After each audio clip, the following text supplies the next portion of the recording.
أعوذ بالله من الشيطان الرجيم.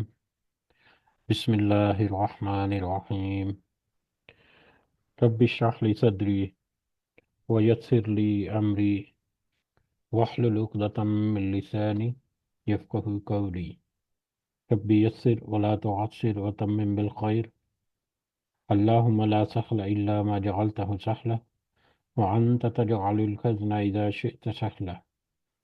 اللهم انفعنا بما علمتنا وعلمنا ما ينفعنا وزدنا علما. آمین یا رب العالمین۔ آج ہم انشاءاللہ اللہ کے خاص فضل و کرم سے، اس کی خاص رحمت اور توفیق سے سورۃ الفیل کو سمجھنے کی کوشش کریں گے۔ سب سے پہلے ہم اسی کی حمد اور اسی کا شکر اور اسی کی تعریف کرتے ہیں جس نے ہمیں یہ وقت اور یہ مہلت عطا فرمائی، جس نے ہمیں بے شمار سہولیات، یہ ضروریات، یہ رزق، ٹیکنالوجی اور وسائل اور بے شمار انعام و اکرام اور فضل و کرم ہمارے اوپر کیا،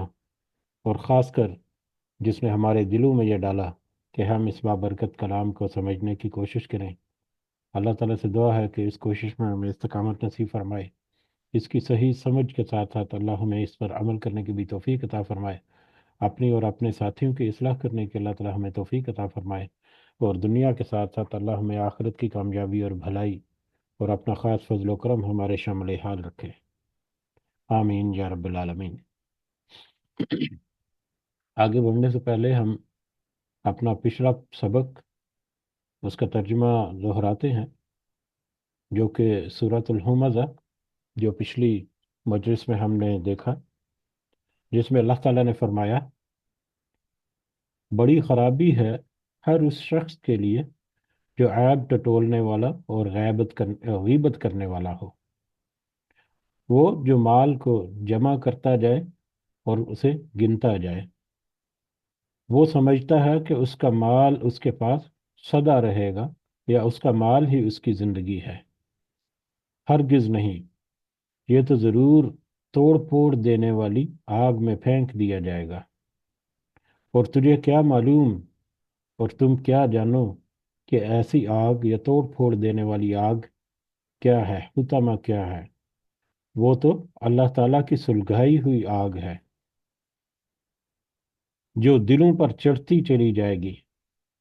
وہ ان پر ہر طرف سے بند کی ہوئی ہوگی اور بڑے بڑے ستونوں میں ہوگی۔ یہ ہماری پچھلی سورہ مبارکہ جس کو ہم نے سمجھنے کی کوشش کی اپنی پچھلی مجلس میں، جس میں اللہ تعالیٰ نے ان لوگوں کے لیے جو کچھ معاشرتی برائیاں اپنے اندر سمیٹے ہوئے ہیں، جو کہ بہت عام معاشرتی برائیاں، جن کو کرتے ہوئے اکثر انسان جو ہے اس کے ذہن میں بھی نہیں آتا، اس کے وہم و گمان میں بھی نہیں آتا، حالانکہ وہ اس کو سمجھنے میں، اس کو کہنے میں، اس کے بارے میں ذکر کرنے میں ایسی برائیوں کے، وہ خوب اچھی طرح سے اس کو جانتا ہے کہ یہ برائیاں ہیں، جس میں عیب ٹٹولنا اور غیبت جو ہے یہ سب سے عام برائیوں میں سے ایک برائی ہے، جس میں بڑے بڑے سمجھدار اور بڑے بڑے ذی شعور اور عقل و شعور رکھنے والے لوگ جو ہیں وہ بھی اس میں مبتلا ہیں۔ جب وہ آپس میں بیٹھتے ہیں ایک دوسرے کے ساتھ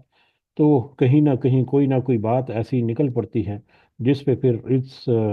اس میٹر میں پھر جانے انجانے میں کچھ کلمات یا کچھ الفاظ یا کچھ دوسروں کے بارے میں خیالات کا اظہار جو ہے وہ منہ سے نکلتا رہتا ہے۔ بہرحال اللہ تعالیٰ ہمیں توفیق دے کہ ان چھوٹی چھوٹی نہ نظر آنے والی، حالانکہ یہ بہت واضح طور پر نظر آتی ہیں، لیکن اچانک سے ذہنوں سے اٹھ جانے والے یہ جو میٹر ہیں، اللہ تعالیٰ ہمیں ان کی طرف تو ہمیشہ توجہ جو ہے وہ دینے کی توفیق عطا فرمائے، اور ان کے ساتھ ساتھ، ان برائیوں کے ساتھ ساتھ جو پھر مال کو بھی جمع کرتا ہے اور اس کو سینت سینت کر رکھتا ہے، اس گن گن کر رکھتا ہے، اس کو بڑھنے کا اس کا ہر وقت فکر میں ہوتا ہے، اور وہ سمجھتا ہے کہ یہی مال اس کے لیے سارا کچھ ہے، اس کے لیے تو پھر اللہ تعالیٰ نے اور زیادہ اس کے لیے جہنم کے آگ حطمہ کی طرف،